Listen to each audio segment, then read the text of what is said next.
Hello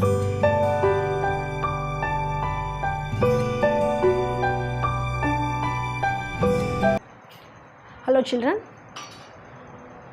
Hello children, good morning. Today in this class I am going to explain you about how the urine is formed in the nephron. Okay, so you have seen my earlier videos, that is the structure of the nephron, what are the parts present in the nephron. Okay, so there are mainly 5 parts present in the nephron, that is the Malpighian body, proximal convoluted tubule, distal convoluted tubule, Henle's loop and collecting tubule. Okay, mainly Bowman's capsule is the first part and the second part is the renal tubule. So the renal tubule consists of all these: proximal convoluted tubule, distal convoluted tubule, loops of Henle and collecting tubules. Okay, so in the urine formation, the formation of the urine in the nephron takes place mainly by 3 steps. The first step is the glomerular filtration. So this glomerular filtration takes place in the Bowman's capsule, that is in the Malpighian body.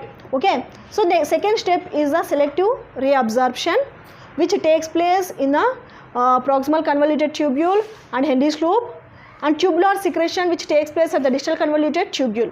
Okay, so these are the main 3 processes that takes place in the formation of the urine. Okay, so now we will go to the first one, that is what is glomerular filtration. What is glomerular filtration? So glomerular filtration, it takes place in the Bowman's capsule. So it takes place in the Bowman's capsule. Okay, so it is a passive process. Passive process means it doesn't need any energy or to filter the process. Okay, next, hydrostatic pressure here in the Bowman's capsule region. You see, once look at the picture. This is the glomerulus. Okay, this is the Bowman's capsule, which is a cup-shaped structure. The cup-shaped structure, that is Bowman's capsule as well as the glomerulus together will form the Malpighian body. Okay, so inside the Bowman's capsule there are some porocytic cells. They consist of some slits. So through these slits, the blood is that is afferent and efferent arterioles will enters here. So which consists of the excretory product. So it will enters. So through these porocytic slits, the urine will passes into the Malpighian body. Okay, so this is what will happen here. So here, while entering into the glomerulus, the hydrostatic pressure of the blood is 60 mmHg. So whatever is there in the arterioles, the pressure of the blood in the arterioles is 60 mmHg. Okay, now the glomerular colloidal osmotic pressure. Colloidal means colloidal substances like large molecules. Okay, because these porocytic cells slits are very small. Okay, so through these slits only the small molecules can enters into the Bowman's capsule. The remaining large molecules, proteins, will stay in the blood itself. Okay, that is the glomerular colloidal osmotic pressure is 32 mm of Hg, means so 60, in this 60 you have to remove 32 mm. Okay, next, at the Bowman's capsule, whatever the blood will enters into the Bowman's capsule, it will increases the hydrostatic pressure. Hydrostatic means nothing but the pressure created by the blood plasma. Okay, the hydrostatic pressure at the Bowman's capsule is 18 mm of Hg. Okay, if you remove, so 60, in this 60 you remove 32 mm. 60 mm is nothing but that is the blood present here, that is 60 mm Hg. Okay, in this the reverse process takes place by the glomerular colloidal osmotic pressure, that is 32 mm Hg. So in this 32 mm Hg you have to remove. Then you can add, after entering into the Bowman's capsule, 18 mm, the pressure will be 18 mm of Hg. So we are adding here 18 mm. So total at the Bowman's capsule, after entering into the Bowman's capsule, the pressure created by the blood is 10 mm of Hg. Okay, you keep it in your mind. Only 10 mm of Hg blood is created. Okay, so this is totally called as ultrafiltration. So this whole process is called ultrafiltration. Okay, for example, you take one beaker, take one filter paper. Okay, you take one filter paper and you take some flour. You take some flour and dissolve it, and you dissolve it in a beaker of water, and then you pour that flour in the filter paper into the beaker. Okay, what will happen? The whatever is dissolved in the water will you will find it in the beaker. Okay, whatever is not dissolved, which cannot enters through the filter paper, will stay outside of the filter paper, right? Same process here also. Okay, so the blood is filtered by the fine slit like pores. They are porocytic cells. So, and the fenestration is due to the non-filtered proteins, means that is 32 mm of Hg is exerting out. Okay, exerting out, that is by the non-filtered proteins, that is NFP, non-filtered proteins, that is large molecules. The small molecules will enter inside through the porocytic slits. The large molecules, they cannot enter. Okay, so that is called as ultrafiltration. Okay, that is called ultrafiltration or primary urine formation or glomerular filtration. So here whatever the urine formed, whatever the urine filtered, it is hypotonic unit. It is in hypotonic condition. So it is in hypotonic condition. The urine is hypotonic urine. Okay, so this is all about the first one, that is glomerular filtration. Okay,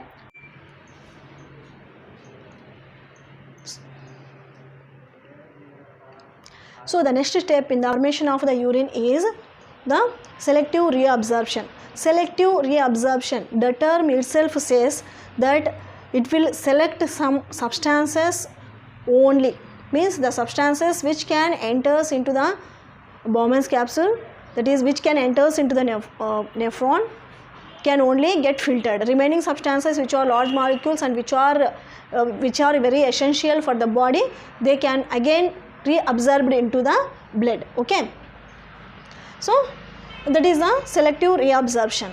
So at the time of glomerular filtration, the glomerular filtration rate of the normal man is 180 liters per day.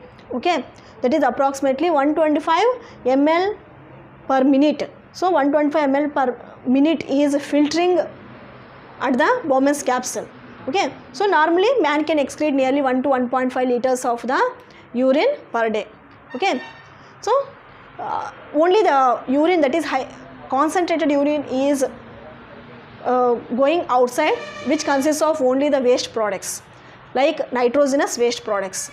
Okay, so the selective reabsorption, that is at the selective reabsorption, the glomerular filtrate substances are at the glomerulus, the substances are selected as two types, that is high threshold substances and low threshold substances. High threshold substances are again reabsorbed into the blood like amino acids, carbohydrates and vitamins, remaining salts, whatever is required for the body, they will get reabsorbed into the blood. They are the high threshold substances. Okay, the low threshold substances are also called as A threshold, means they are not necessary for the body, which consists of only the nitrogenous substances like urea and uric acid, creatinine, like that. Okay, so the selective reabsorption takes place at the tubular region, that is first it takes place at the Bowman's capsule. So this is about the Bowman's capsule, just now whatever I have explained. Next it will enters into the tubular secretion. So tubular secretion takes place at the renal tubule, in the renal tubules, that is proximal, distal and Henle's loop. Okay. So what will happen at the proximal convoluted tubule? Okay, here the proximal convoluted tubule, please look at the picture. You look at the picture, I will explain, just you observe the picture. Okay. So here whatever happen is the proximal, just now I told you that the proximal convoluted tubule is lined with the epithelial, ciliated epithelial and cuboidal epithelial cells. Okay. So at this region nearly 70 to 80% of the electrolytes and water are reabsorbed into the blood, because you know the nephron is connected with the efferent arterioles are present, which will reabsorb the substances which are required again to the body. Okay. So the sodium ions are actively transported into the cortical interstitial fluid, and they will transfer the chloride ions, glucose, amino acids and other essential substances which are transported either actively or passively, means to transport into the blood it requires energy, sometimes it may not require the energy. Okay. So especially at the proximal convoluted tubule, what will happen is the selective reabsorption takes place. That is mainly the hydrogen ions and ammonia are filtered here. Okay. Ammonia and hydrogen ions are filtered. Okay. Next one is you look at the picture, that is nephron diagram. The from the proximal convoluted tubule, it will enters into the Henle's loop. Okay. The urine will enters into the Henle's loop, which is a U-shaped structure, right? So what will happen in the Henle's loop? So Henle's loop, which is very permeable, and the reabsorption, almost all the substances are reabsorbed into the at this region, that is at the Henle's loop region. Here the sodium chloride diffuses out, whereas sometimes the sodium ions, look at the picture once, the sodium ions and the chloride ions which are reabsorbed again. Okay. At the distal convoluted tubule, what will happen is the sodium ions and some water is reabsorbed. Okay. And ammonia which is present is sent into the ascending tubule of the Henle's loop. And here in the Henle's loop, the ionic concentration, that is sodium and potassium ionic concentration and ionic balance and pH is maintained constantly. Okay. Next what will happen? Look at the picture. So the next part is the collecting tubule, that is collecting duct.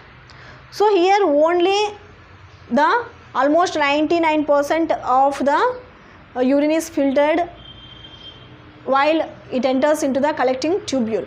Okay. Here what will happen is only the nitrogenous waste products containing hypertonic urine will enters. Okay. And here the selective reabsorption process cannot take place, and only the secretion of the substances takes place at the, that is the tubular secretion takes place here. Okay. So here the urinary excretion consists of first, that is the glomerular filtration, next tubular reabsorption and tubular secretion. So the whole process, that is mainly the ions, that is hydrogen ions, chloride ions, bicarbonate ions and potassium ions are playing the main role in the reabsorption, okay, reabsorption process. Okay, so this is about the formation of the urine. Okay.